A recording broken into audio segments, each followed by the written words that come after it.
One stray led her to his fence line. The rest of the herd led themselves. The steer came through the south fence on a Tuesday, or what I took to be a Tuesday. I'd stopped keeping a close calendar after Clara died. Days had a feel to them, wet days, dry days, days where the light came flat off the rock face and everything looked like it wanted to be somewhere else. That was a flat light day. The steer was a big brindle with a torn ear, and he walked straight to my water trough like he owned the whole spread, dipped his nose in and drank for a long time. I watched him from the porch. Didn't move. There wasn't much point moving until I knew where he'd come from. I knew most of the stock in the county, or I used to. Ranchers talk at the feed store at the post road when the creek floods and somebody has to ride to somebody else's line to say so. I'd done less of that talking in recent years. It wasn't that I'd gone bitter. I just found I had less and less that needed saying, and the men I said it to had a habit of looking past my shoulder when I did. The brindle didn't belong to anyone I could name. His brand was a crooked R that I didn't recognize, and his halter, he was wearing a halter which was strange for range cattle, had a short piece of lead rope still knotted to the ring, frayed off at 4 or 5 inches like he'd pulled free of something. I got him into the small pen by the barn without trouble. He was tired. Whatever had happened to him, he'd walked a good distance to get here. I figured someone would come looking. I was right, though it took 2 days, and it wasn't someone I expected. I was in the barn when I heard the horse. Not the sound of one horse, several, coming in from the south at an easy pace, no urgency, the way people ride when they've been in the saddle a long time and they aren't interested in impressing anyone. I came out with the halter in my hand. 3 women, 3 horses, and a 4th horse on a lead behind the last rider, a gray with no saddle, probably a pack animal they'd lightened out somewhere. They pulled up at the fence gate, and the woman in front looked at me, and then at the small pen, and then back at me. "That's our steer," she said. She wasn't asking. She had dark hair pulled back loose, trail dusted, and she sat her horse the way a person sits who's done it every day since they were small. Her coat was a man's coat, brown canvas, missing a button at the chest, and she had a rifle in the saddle scabbard and a pistol on her hip, and neither one of them looked decorative. Her face was, I don't know how to say this without it sounding like something it wasn't. Her face was the face of a woman who had taken some hard weather and was still here. "He come through my south fence 2 days ago," I said. "Tore a post out, I got him penned." "We'll pay for the post," she said. "You don't need to." "We will anyway." She looked at me again, direct. Most people, when they look at you, are looking to see what you're going to do, or what you want, or what they can get from you. She wasn't doing any of that, she was just looking. Where'd he come in? I told her south-southeast, along the draw that runs behind the cedar break. She nodded like she'd expected that. One of the other women, younger, fair-haired, had a healing cut along her jaw, said something quiet to her, and she shook her head once without turning. "We're trying to move 12 head to the Garson Crossing," she said to me. "We lost 3 to a creek crossing 4 days back. This one we lost last night when something spooked the rest." She paused. "I don't suppose you've got the other 2. "No, just the one." She was quiet for a moment. She got down off her horse. Just swung down like it was the most natural thing and let the reins drop and walked to the pen gate and looked at the steer. He looked back at her. She reached through the rails and he put his head against her hand. Not many cattle do that. "We named him Absalom," she said, "on account of he's always running off." I didn't say anything to that. I went and got the pen gate and opened it. She put the lead rope on him without any trouble and handed him back to the younger woman, and then stood there with her hands loose at her sides looking at the country south of my barn. "How bad is the crossing going to be?" I said. She turned. Whatever she'd been thinking, she put it away fast. "We'll manage it." "I know the Garson Crossing. There's a shelf rock about 40 feet upstream that the cattle'll cross on in low water. It's not the obvious line, but it's dry underfoot." She looked at me for a moment, then she said, "You want to show us?" It wasn't a question either. If you want it, I said. I don't know exactly what made me offer. I hadn't left my own fence line for a purpose I'd have to count backward and I didn't want to. The cattle work on my own spread was light. I ran maybe 60 head, managed alone, and the days had a rhythm that kept me moving but didn't ask much of me past the physical. Feed, water, fence, feed again. In between, the quiet of the house, which I had mostly made peace with, and the specific kind of silence that settles into a place after a person leaves it for good. But I'd been watching the country south of my barn all morning, flat light on the rock face, and these 3 women with 12 cattle and a frayed lead rope trying to make a crossing I knew wasn't straightforward. I saddled the roan. The other 2 women looked at me differently than she did when I rode out to join them. The fair-haired one with the cut jaw looked at me the way young people sometimes look at men my age, not unkind, just assessing, wondering what use I'd be. The third woman, who was dark-complexioned and said very little and kept her eyes moving across the terrain the way a person does who's learned to keep their eyes moving. She just watched me settle into the saddle and nodded once, barely, and looked away. They'd made their own decision about me already. I understood that. I didn't take it personally. I didn't know her name yet. I just thought of her as the woman in the canvas coat. She rode back beside me when we got the cattle moving. You run this spread alone? She asked. Yep.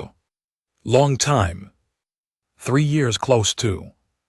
She didn't ask why or what changed 3 years ago. I appreciated that. These your cattle? I asked. They are now, she said, just that. And the way she said it, I knew there was a longer answer and she wasn't going to give it, and that was fine. There was a quality to her, not evasion exactly, more like economy.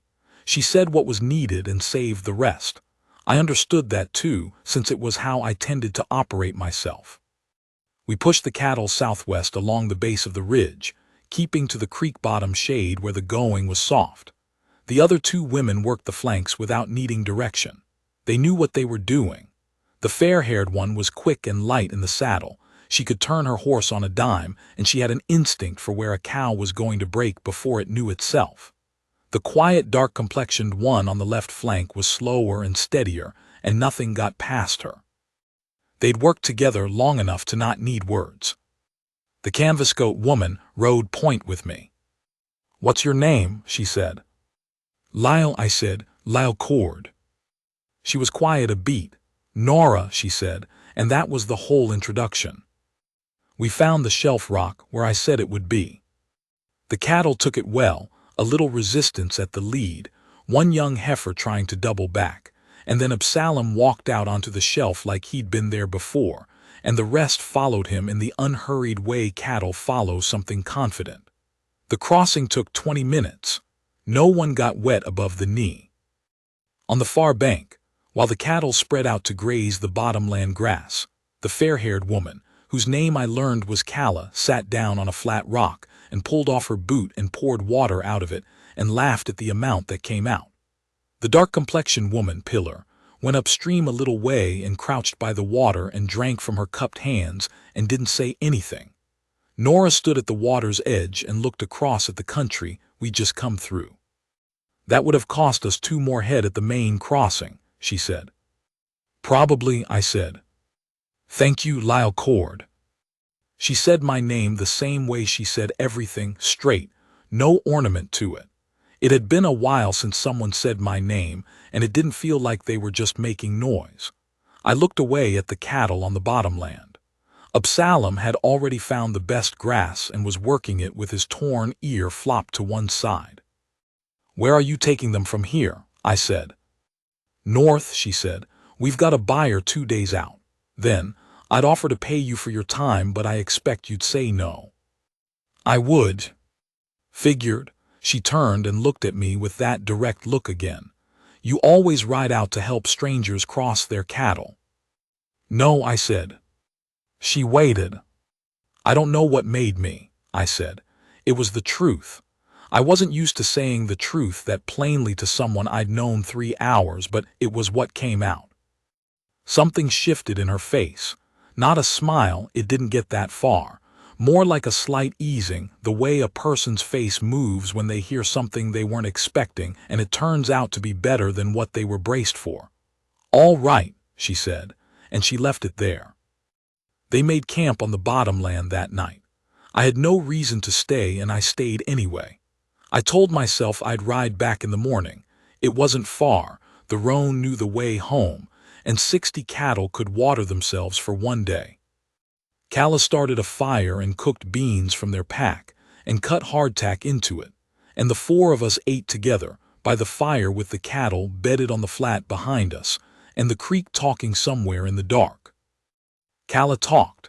She had a bright, restless way of talking, not nervous exactly, more like she'd been quiet for too many days at a stretch and the words were backing up.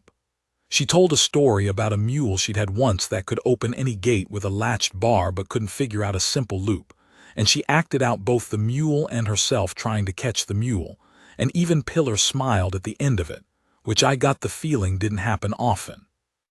Nora listened to the story the same way she did everything, all the way, nothing held back from it but quiet. When Calla finished, she said, "You never told me that story before," and Calla said, "I know, I'd been saving it." Pillar cleaned the pan and then rolled her blanket out near the horses and was asleep before the rest of us were done talking, or she looked it. Calla sat up a while longer and then said good night and moved to the far side of the fire. Nora and I sat with the fire burning low between us. "Where'd you come from?" she said, "before the spread?" "Kansas mostly, little before that in Missouri, followed the cattle work west." "You always ranching?" "Some freighting. Did a season with a survey crew, laying line for the railroad. After that I had enough to put it down on the spread." "And your wife," she said, not careful about it, just asked. "Clara," I said. 3 years back, fever took her in about a week, there one Monday, gone the next." Nora was quiet. Then she said, "My husband was killed 7 years ago.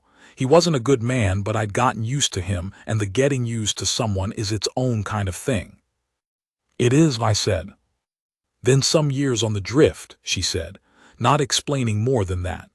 "These cattle are the first thing I've had that was mine in a long time." "Where are you going after the buyer?" She looked at the coals. "That's what I'm still working on," she said.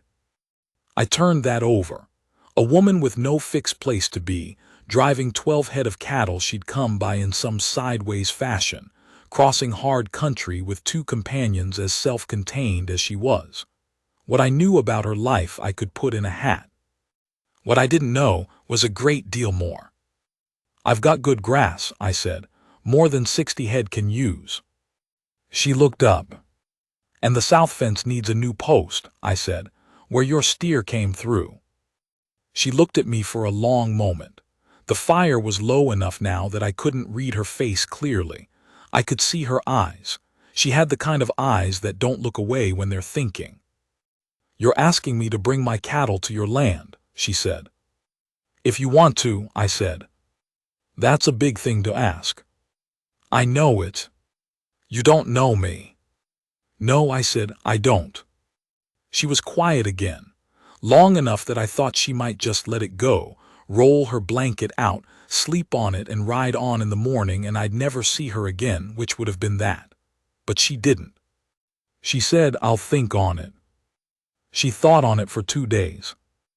I rode back the next morning as I told myself I would.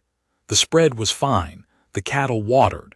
The roan put himself in his stall and looked at me with the tolerant expression he used when he felt I'd been doing something unnecessary. I fixed the south fence post, put in 2 new boards while I was at it. I didn't let myself think too clearly about why I was putting in 2 boards instead of 1. The second day, I was up on the roof of the small barn doing shingle work when I heard horses again from the south. All 3 of them, no cattle. They'd made their buyer's delivery and ridden back.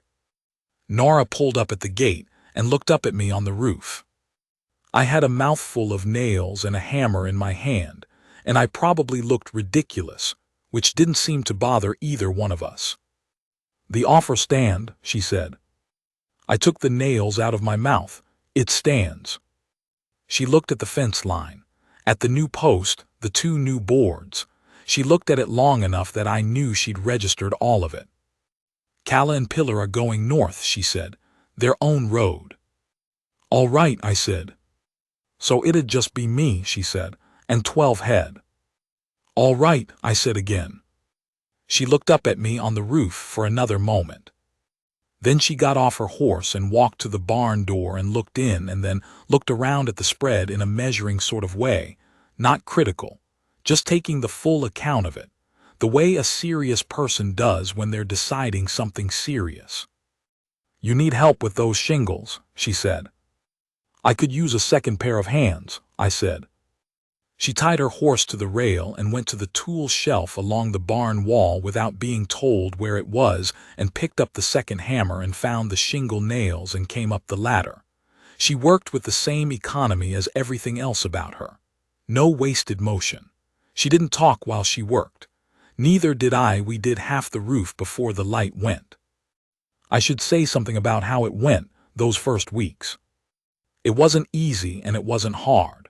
It was 2 people with their own ways trying to make room for each other's ways without making a production of it. She knew cattle and she knew her own mind, and she didn't ask permission for the things that were her business, and she didn't step into the things that were mine without asking first. That suited me. I'd spent 3 years being answerable to no one, and the weight of that had been, on the whole, fine. It was the silence in the house that had weight, not the freedom. And having someone around whose presence didn't demand anything from me was a thing I hadn't known I was missing. She slept in the small room off the kitchen that I'd used for storage since Clara. I cleaned it out, put in a proper bunk and a washstand. She didn't comment on the washstand, she just used it. Calla and Pillar had ridden north.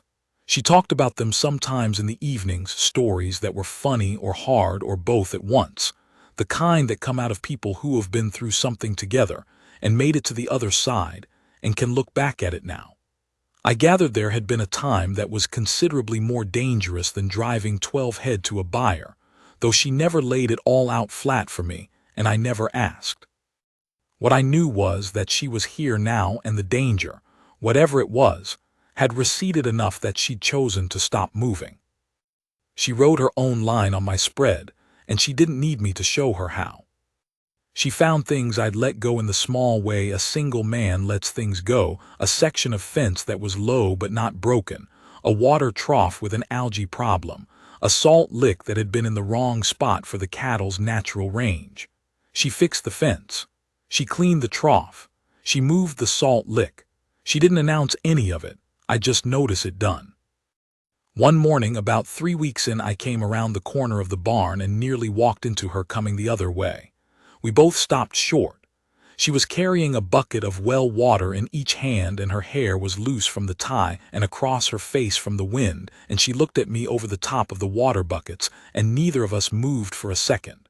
It was just a moment. She went on past. I stood there for a moment after. That was the first time I knew something had shifted. The thing about being a man who's been put down by the world for a while, not dramatically, not all at once, but in the small, accumulating way that decades do, is that you stop expecting to be seen clearly. People look at you and they see what they decide to see. The used-up rancher, the man who peaked somewhere back in time, the fellow without much future. And you adjust. You carry yourself accordingly. You don't take up too much room. You do your work, you do it right, and you don't make claims on anything outside the fence line.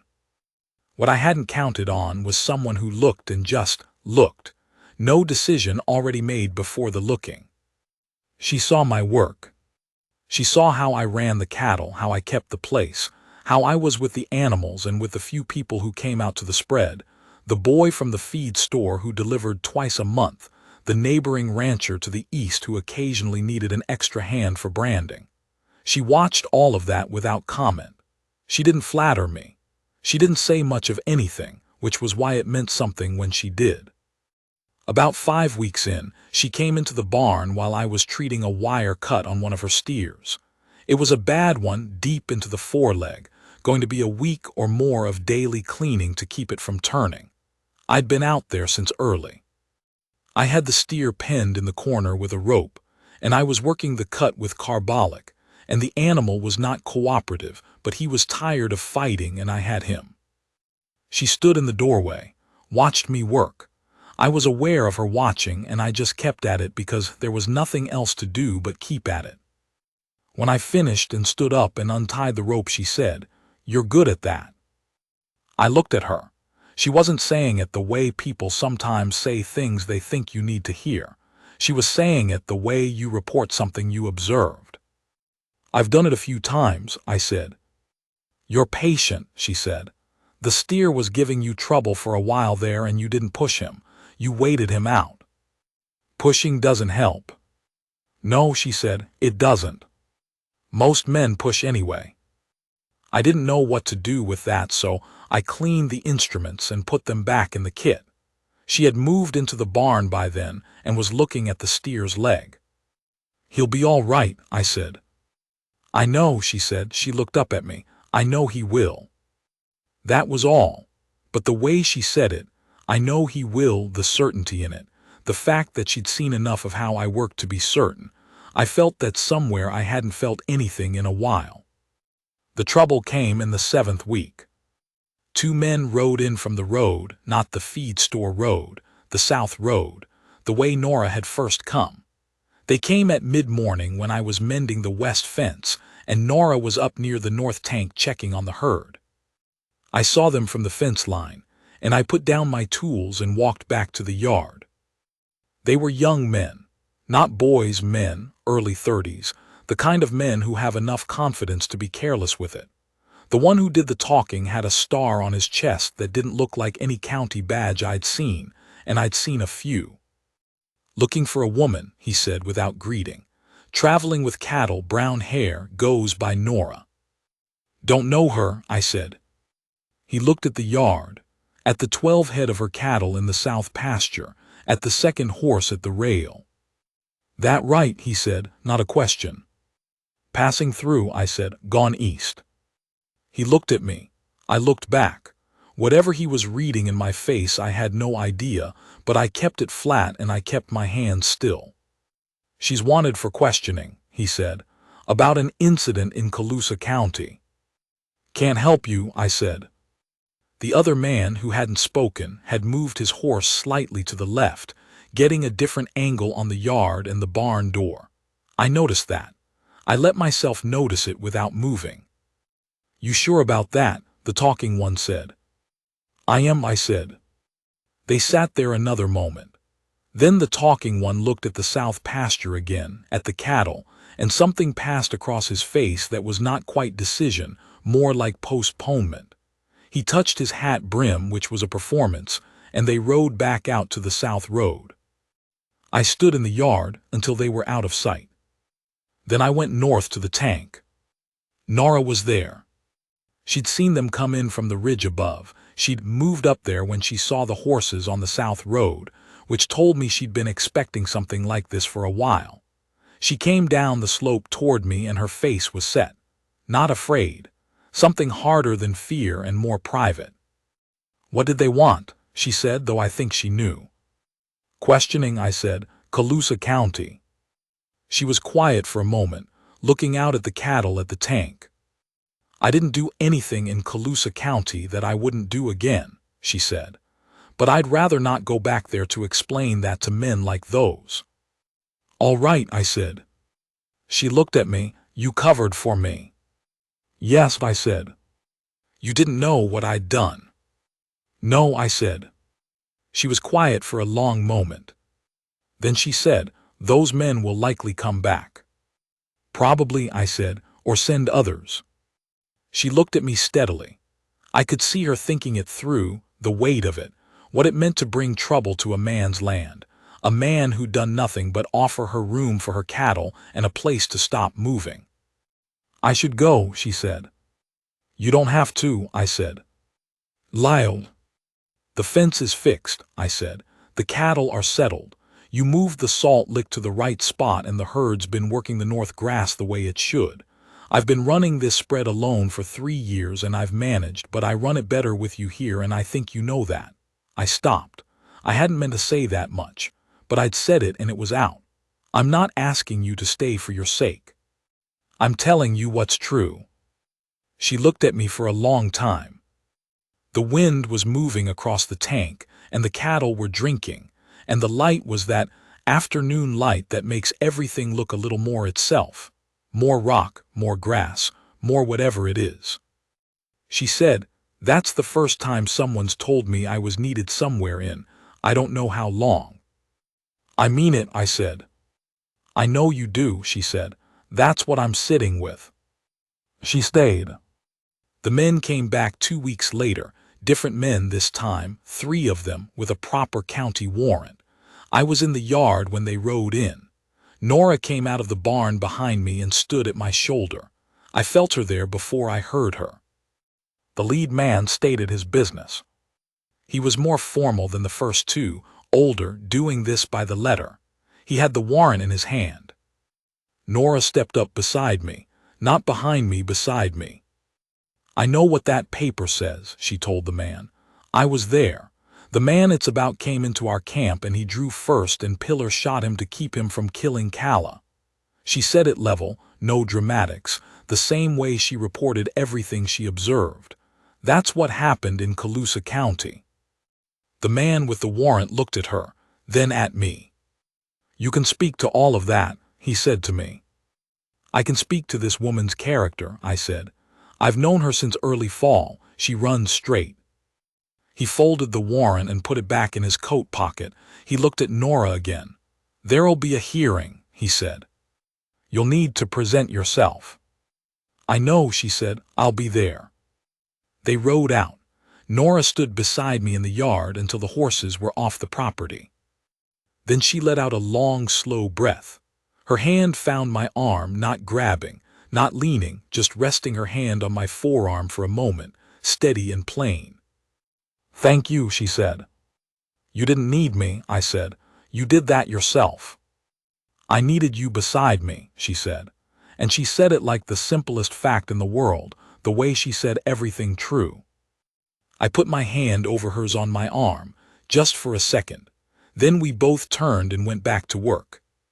The hearing was in December, cold, clear weather, ice at the edges of the creek in the mornings. I rode to town with her. Pillar came down from wherever she'd gotten to, and Calla came in from the north, and the 3 of them together in that courtroom.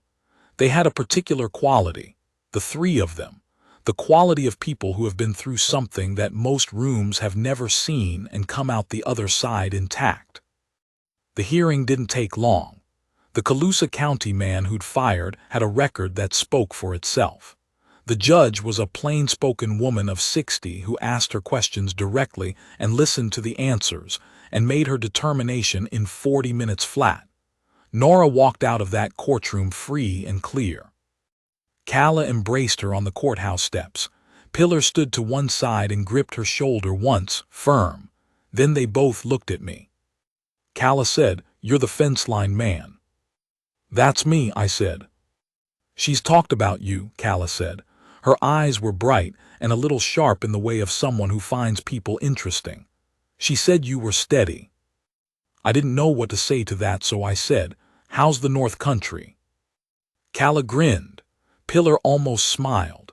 They said their goodbyes to Nora, not a lot of ceremony to it, just the genuine kind, the kind between people who don't need ceremony, and they rode north.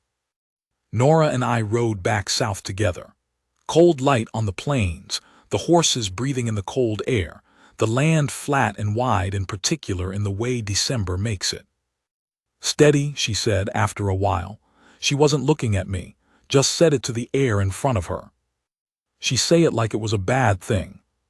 I said, "No," she said. She said it like it was the thing she'd been hoping for me. I rode for a while with that. "And you," I said. She looked over at me then. Just looked at me on my horse, the way she'd looked at me that first day at the fence. All the way, nothing held back from it, no decision already made. "You let me stay," she said. "When I brought trouble to your land, you let me stay. and you stood beside me in that room for something you weren't any part of." She paused. "Do you know how rare that is?" "I just told the truth," I said. "I know you did," she said. "That's what I mean." I remember, and I've thought about this in the years since, turned it over at different angles. I remember the day about a month after the hearing when I found her in the barn with Absalom. She'd taken to checking his ear. It had never quite healed right after whatever had torn it, and she was monitoring a small infection at the base. She was crouched down beside him with a lamp. It was before first light, and she had her hand on his head and she was talking to him in a low voice. Not words I could make out, just the sound of someone keeping a thing calm. I stood at the barn door and watched. She hadn't heard me come up. The lamp made a circle of gold in the dark barn, and she was inside it with the big brindle steer and his torn ear, and I thought, this is what she's been doing all along, finding the thing that's run off and keeping it calm. I was not sure I hadn't been one of those things. She looked up and saw me. "Early," she said. "Couldn't sleep," I said. She stood up and brushed her knees and looked at me across the lamp and the steer, and she said, "Come here." I went across the barn to her. She put her hand against the side of my face, warm, rough, a working woman's hand, and she looked at me with that look, the one that had nothing decided in it ahead of time, and she said, "You know I'm staying." "I figured," I said. "Not because I have nowhere to go," she said. "Because here is where I want to be." Her hand was warm on my face, and the barn smelled of lamp oil and straw and the particular smell of the cattle in the cold. I covered her hand with mine and held it there. "All right," I said. She nodded, one nod. Then she turned back to Absalom and his ear, and I went to start the morning work. That was enough. That was the whole of it, or the beginning of the whole of it, which comes to the same thing when you're the kind of people who don't need a lot of ceremony for the things that matter. I'm telling this to the air more than to anyone in particular. It's the sort of thing a man carries around for years, and eventually it wants to come out. Not because it ended badly, it didn't, but because the shape of it still surprises me, even now.